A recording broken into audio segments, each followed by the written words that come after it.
Hi hello ಎಲ್ರಿಗೂ ನಮಸ್ತೆ ಆತ್ಮೀಯರೇ, ನಾನು ನಿಮ್ಮ ಸತೀಶ್ HR. ಸ್ನೇಹಿತರೆ, ಈಗಾಗಲೇ 7ನೇ ವೇತನ ಆಯೋಗಕ್ಕೆ ಸಂಬಂಧಪಟ್ಟಂತೆ ಸಾಕಷ್ಟು ಮಾಹಿತಿಯನ್ನು ತಮ್ಮೊಟ್ಟಿಗೆ ಹಂಚ್ಕೊಂಡಿದ್ದೀನಿ ಅಂತಕ್ಕಂಥದ್ದು.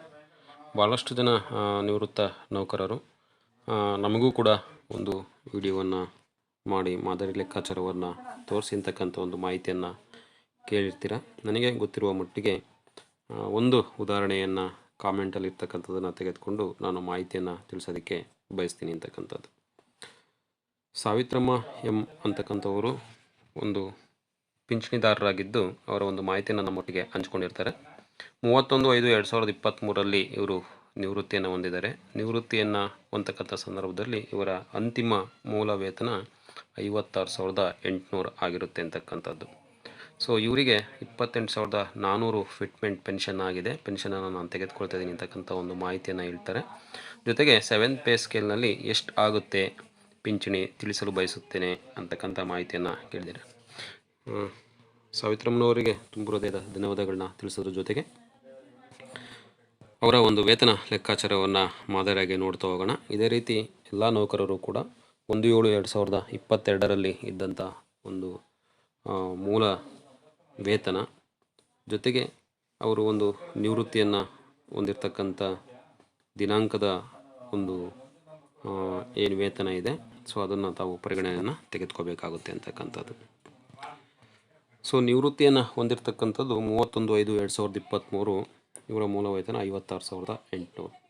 ಸೊ ಇಲ್ಲಿ 7ನೇ ವೇತನ ಆಯೋಗ ಹೇಳ್ತಕ್ಕಂಥದ್ದು 1/7/2022 ಇದ್ದಂಥ ಮೂಲ ವೇತನವನ್ನು ಮೊದಲು ಪರಿಗಣಿಸಬೇಕು ಅಂತಕ್ಕಂಥದ್ದು.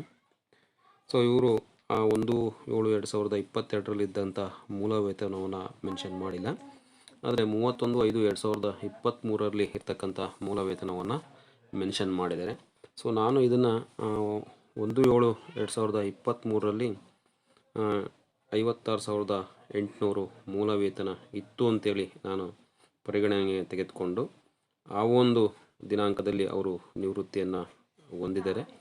ಆ ನಿವೃತ್ತಿಯನ್ನು ಹೊಂದಿರೋದ್ರಿಂದ ಅವರ ಒಂದು ಫಿಟ್ಮೆಂಟ್ 28,400 ರೂಪಾಯಿ ಪೆನ್ಷನ್ ಸೆಟ್ಲಾಗಿದೆ ಅಂತಕ್ಕಂಥ ಒಂದು ಪರಿವರ್ತನೆಯನ್ನು ಮಾಡಿಕೊಂಡು ನಾನು ಮಾಹಿತಿಯನ್ನು ತಿಳಿಸೋದಕ್ಕೆ ಬಯಸ್ತೀನಿ ಅಂತಕ್ಕಂಥದ್ದು. ಯಾಕೆಂತೇಳಿದರೆ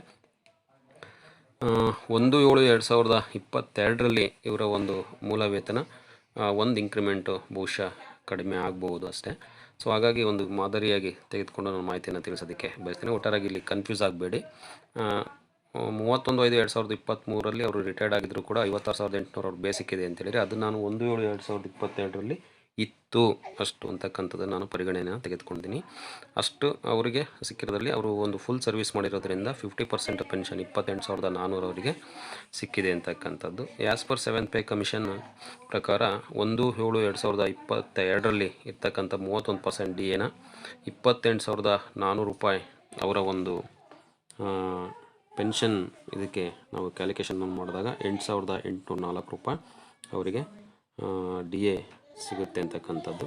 ಇನ್ನು 28,400ಕ್ಕೆ 27.5% ಫಿಟ್ಮೆಂಟನ್ನು ಕೊಟ್ಟಾಗ 7,810 ರೂಪಾಯಿ ಅವರಿಗೆ ಫಿಟ್ಮೆಂಟ್ ಆಗಿರುತ್ತೆ ಅಂತಕ್ಕಂಥದ್ದು. ಇಲ್ಲಿ ನಾನು ಪರಿಗಣನೆಗೆ ತೆಗೆದುಕೊಂಡಿರ್ತಕ್ಕಂಥದ್ದು ಈಗ ಆಲ್ರೆಡಿ ನಿವೃತ್ತಿಯನ್ನು ಹೊಂದಿದ್ದಾರೆ ಅಥವಾ ನಿವೃತ್ತ ನೌಕರರು ಉದಾಹರಣೆಯಾಗಿ 28,400 ಪೆನ್ಷನನ್ನು ತೆಗೆದುಕೊಳ್ತಿದ್ದಾರೆ ಅಂತಕ್ಕಂಥದ್ದನ್ನು ನಾವು ತಿಳ್ಕೊಂಡ್ರೆ ಪರಿಗಣಿಸಿದರೆ ಈ ರೀತಿ ನಾವು ಕ್ಯಾಲ್ಕುಲೇಷನನ್ನು ಮಾಡ್ಕೊಳ್ತಾ ಹೋಗಬೇಕಾಗುತ್ತೆ ಅಂತಕ್ಕಂಥದ್ದು. ನಂತರ ಟೋಟಲ್ ಪೆನ್ಷನ್ 1/8/2024 ಅವರಿಗೆ 45,014 ರೂಪಾಯಿ ಅಮೌಂಟು ಆಗುತ್ತೆ. ಮತ್ತು ನ್ಯೂ DA 8.5% ಆ್ಯಡ್ ಮಾಡ್ಕೊಂಡ್ರೆ 3,826 ರೂಪಾಯಿ ಸಿಗುತ್ತೆ. ಟೋಟಲಿ ಅವರು ತೆಗೆದುಕೊಳ್ತಕ್ಕಂಥ ಪೆನ್ಷನ್ನು 48,840 ರೂಪಾಯಿ ಆಗಿರುತ್ತೆ ಅಂತಕ್ಕಂಥದ್ದು. ಯಾರು 28,400 ರೂಪಾಯಿ ಪೆನ್ಷನನ್ನು ತೆಗೆದುಕೊಳ್ತಕ್ಕಂಥ ನಿವೃತ್ತ ನೌಕರರ ಒಂದು ಪ್ರಸ್ತುತ ಹೊಸ ವೇತನ 48,840 ರೂಪಾಯಿ ಆಗುತ್ತೆ ಅಂತಕ್ಕಂಥ ಒಂದು ಮಾಹಿತಿನ ತಮ್ಮೊಟ್ಟಿಗೆ ಹಂಚ್ಕೊಳ್ಳೋದಕ್ಕೆ ಬಯಸ್ತೀನಿ ಅಂತಕ್ಕಂಥದ್ದು. ಅವರ ಒಟ್ಟು ಸ್ಕೇಲ್ ಎಷ್ಟಾಗಿರುತ್ತೆ 45,014 ರೂಪಾಯಿ ಕಂಟಿನ್ಯೂ ಆಗ್ತಾ ಹೋಗಿರುತ್ತೆ ಅಂತಕ್ಕಂಥದ್ದು. DA ಹ್ಯಾಡ್ ಆಗ್ತಾ ಹೋಗುತ್ತೆ ಅಂತಕ್ಕಂಥ ಒಂದು ಮಾಹಿತಿನ ತಮ್ಮೊಟ್ಟಿಗೆ ಹಂಚ್ಕೊಳ್ತೀನಿ. ಇದು ಒಂದು ಮಾದರಿ ಉದಾಹರಣೆಯಾಗಿ ನಾನು ತೆಗೆದುಕೊಂಡಿರ್ತಕ್ಕಂಥದ್ದು. ಒಬ್ಬ ನಿವೃತ್ತ ನೌಕರ 28,400 ಪೆನ್ಷನನ್ನು ತೆಗೆದುಕೊಳ್ತಿದ್ದಾನೆ ಅಂತಕ್ಕಂಥ ವ್ಯಕ್ತಿಗೆ ಅನುಗುಣವಾಗಿ ಒಂದು ಮಾದರಿಯಾಗಿ ತೆಗೆದುಕೊಂಡಿರ್ತಕ್ಕಂಥದ್ದು. ನಿಖರವಾಗಿ 1/7/2022 ಇರ್ತಕ್ಕಂಥ ನಿವೃತ್ತ ವೇತನವನ್ನು ತಿಳಿಸಿದರೆ ಇನ್ನೂ ಕೂಡ ಹೆಚ್ಚಿನ ಮಾಹಿತಿಯನ್ನು ತಿಳಿಸೋದಕ್ಕೆ ಅನುಕೂಲ ಆಗುತ್ತೆ ಅಂತಕ್ಕಂಥ ಒಂದು ಮಾಹಿತಿನ ತಮ್ಮೊಟ್ಟಿಗೆ ಹಂಚ್ಕೊಳ್ತಾ, ಮತ್ತೊಂದು ವಿಡಿಯೋದಲ್ಲಿ ನೌಕರರು ಕೇಳಿರ್ತಕ್ಕಂಥ ಪ್ರಶ್ನೆಗೆ ಒಂದು ಉತ್ತರವನ್ನು ನೀಡ್ತಕ್ಕಂಥ ಒಂದು ಪ್ರಯತ್ನವನ್ನು ಮಾಡ್ತೀನಿ. ಇಷ್ಟೊತ್ತು ವಿಡಿಯೋವನ್ನು ವೀಕ್ಷಣೆಯನ್ನು ಮಾಡಿದ್ದಕ್ಕಾಗಿ ಧನ್ಯವಾದಗಳನ್ನ ತಿಳಿಸ್ತಾ, ಏನಾದರೂ ಕೂಡ ಈ ಲೆಕ್ಕಾಚಾರದಲ್ಲಿ ಸಣ್ಣ ಪುಟ್ಟ ವ್ಯತ್ಯಾಸ ಆಗಿದ್ದರೆ ಅದನ್ನು ಸರಿಪಡಿಸ್ಕೋಬೇಕಾಗಿ ಅನಿಸ್ಕೊಳ್ತೇನೆ. ನಮಸ್ತೆ.